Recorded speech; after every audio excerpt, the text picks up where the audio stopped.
Je krátko pred polnocou a nachádzame sa na bratislavskom letisku. Práve pristál vládny špeciál, ktorý priviezol druhú skupinu evakuovaných ľudí z nebezpečného Libanonu.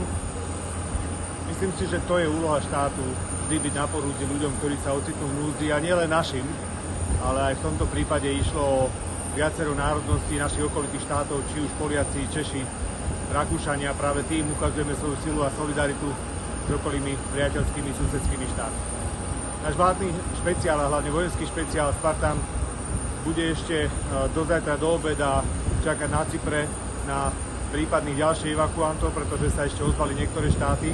Uvidíme, ako sa situácia vyladí, ako ešte bude možné vôbec v tejto chvíli letieť smerom na Bejrút. Ale v každom prípade je dôležité, že Slovenská republika je vždy pripravená, aby pomohla svojim občanom a zabezpečila ich bezpečný návrat v tejto oblasti. Všetkým želáme príjemný dobrý večer.